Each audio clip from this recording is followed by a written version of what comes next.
Arsenal head down to South London to take on Crystal Palace and just make it out of there with a 1-0 win in the most abominable kit you ever did see. Let's get into it.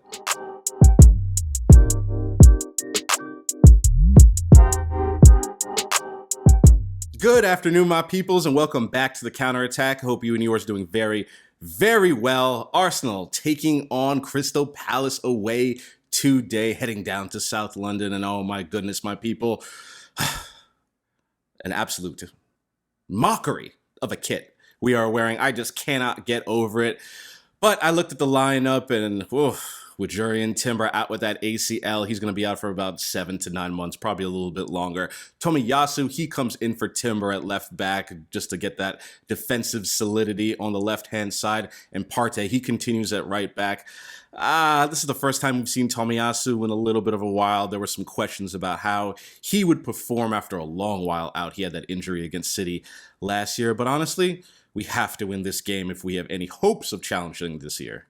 We started off this one knowing that we were going to have to be the one with the more attacking impetus, dominating possession, and that's exactly what happened. First 15 minutes, we're probing, we're keeping possession, we're defending pretty well, but Palace, they do look threatening, especially down their right-hand side, our left.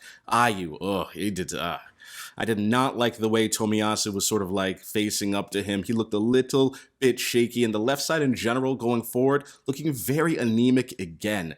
Just that Tomiyasu, Havertz, Martinelli, like link-up play, it's not as good as the right-hand side. It's stark, and you could tell that Crystal Palace were taking some, confidence from our lack of, incision down the left-hand side. Did not like that. The first half basically continued on that way. Eddie had a few chances. He had that foul in the box. That's probably not a PK, but the one off the post, he does so well to work himself into a good shooting position, and he's kind of falling down. He does really well to get the ball off, and honestly, hitting the post, a little bit unlucky. Another one, he goes straight, clean through. He's right up with John Stone, and my man chips it over the net. I'm not going to hold that too much against him. I thought he was our brightest attacking player in that first half, honestly. Arteta really needs to figure out that left-hand side. If teams know that we're going to mainly attack down our right, or if Martinelli is a little isolated on our left, that's going to make it really, really clear where they can sort of like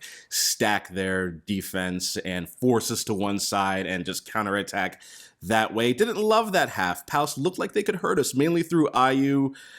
Left-hand side, as I said, still a problem. And Eddie, he's been very, very good. I saw some people online as the first half was ending saying, oh my goodness, Eddie Nketiah, why can't he finish this and that?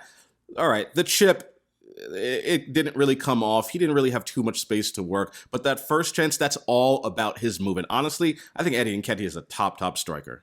I am the prophet, my people, for what I have to say has come to pass.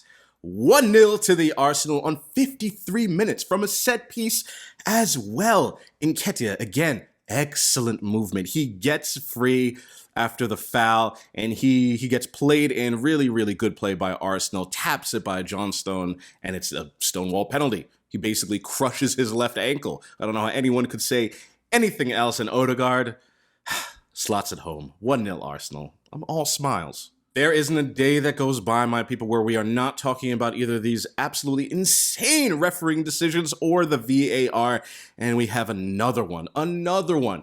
2 yellow cards for Tomiyasu. He's gone on 67 minutes.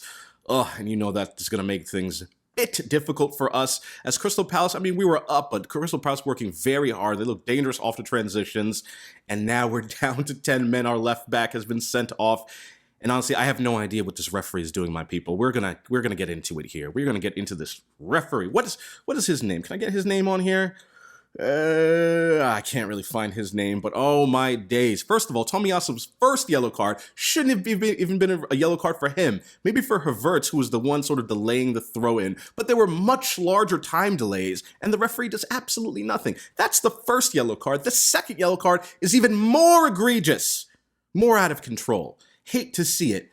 Ayew, he gets tugged a little bit, a tiny bit. The jersey doesn't even come off his back. He falls over like a deck of cards, and the referee has the audacity to send Tomiyasu off. Shambolic refereeing.